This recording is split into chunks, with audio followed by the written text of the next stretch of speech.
بسم اللہ الرحمن الرحیم۔ السلام علیکم ناظرین، ایک دن حضرت عثمان غنی رضی اللہ تعالیٰ عنہ نے نبی کریم صلی اللہ علیہ وآلہ وسلم کی دعوت کی۔ جب نبی کریم صلی اللہ علیہ وآلہ وسلم عثمان غنی کے گھر کی طرف تشریف لے کر جا رہے تھے تو حضرت عثمان غنی رضی اللہ تعالیٰ عنہ نے آپ صلی اللہ علیہ وآلہ وسلم کے پیچھے پیچھے چلنا شروع کر دیا اور آپ صلی اللہ علیہ وآلہ وسلم کے قدموں کی تعداد گن رہے تھے۔ سرکار دو عالم صلی اللہ علیہ وآلہ وسلم نے جب منہ موڑ کر یہ معاملہ دیکھا تو مسکرا کر پوچھا، اے عثمان، کیا کر رہے ہو؟ حضرت عثمان غنی رضی اللہ تعالیٰ عنہ نے جواب دیا، یا رسول اللہ صلی اللہ علیہ وآلہ وسلم، میں آپ صلی اللہ علیہ وآلہ وسلم کے قدم گن رہا ہوں تاکہ میں اتنے غلام آزاد کر سکوں۔ دعوت ختم ہونے کے بعد حضرت عثمان غنی رضی اللہ تعالیٰ عنہ نے ایسا ہی کیا اور اتنے ہی غلام آزاد کیے۔ حضرت علی رضی اللہ تعالیٰ عنہ اس دعوت سے متاثر ہوئے اور گھر آ کر حضرت فاطمہ الزہرا رضی اللہ تعالیٰ عنہ سے اس دعوت کا ذکر کیا۔ حضرت فاطمہ نے فرمایا، علی، اگر تم چاہتے ہو تو ٹھیک ہے، تم رسول اللہ صلی اللہ علیہ وآلہ وسلم اور آپ کے اصحاب کو بلاؤ اور میں دعوت کے لیے کچھ پکا لوں۔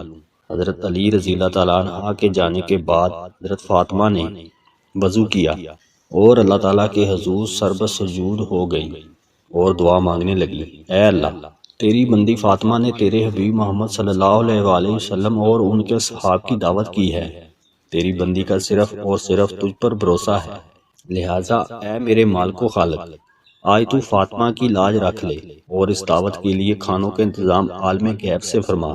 سیدہ فاطمہ نے یہ دعا مانگ کے ہانڈیوں کو چولہوں پر رکھ دیا۔ اللہ کے فضل و کرم سے تمام ہانڈیاں رنگ برنگ کے کھانوں سے بھری پڑی تھیں۔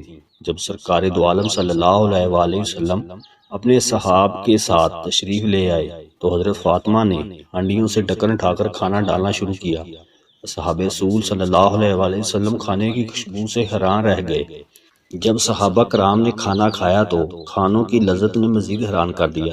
نبی کریم صلی اللہ علیہ وآلہ وسلم نے صحابہ کرام کو حیران دیکھ کر فرمایا، حیران ہو رہے ہو؟ تمہیں معلوم ہے کھانا کہاں سے آیا ہے؟ تمام صحابہ نے جواب دیا، اللہ اور اس کا رسول بہتر جانتے ہیں۔ سرکار دو عالم صلی اللہ علیہ وآلہ وسلم نے فرمایا، حضرت فاطمہ نے یہ کھانا ہم لوگوں کے لیے جنت سے منگوا کر دعوت کی ہے۔ اس کے بعد حضرت فاطمہ پھر سجدے میں چلی گئی اور اس طرح دعا مانگنے لگی، اے میرے مالک، حضرت عثمان نے تیرے محبوب کے ہر قدم کے بدلے ایک غلام آزاد فرمایا ہے۔ فاطمہ کے پاس اتنی استطاعت نہیں کہ وہ غلام آزاد کر سکے۔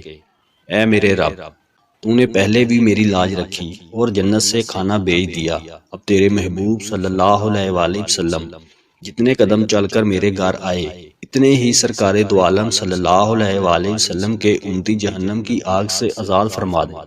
ادھر سیدہ فاطمہ اس دعا سے فارغ ہوئی، ادھر جبرائیل علیہ السلام وحی لے کر بارگاہ ختم نبوت صلی اللہ علیہ وآلہ وسلم کے حضور حاضر ہو گئے اور بشارت سنانے لگے، یا رسول اللہ صلی اللہ علیہ وآلہ وسلم، اللہ تعالیٰ نے آپ کے ہر قدم کے بدلے 1000 گناہگار امتیوں کو بخش دیا ہے اور جہنم سے آزادی عطا کر دی ہے۔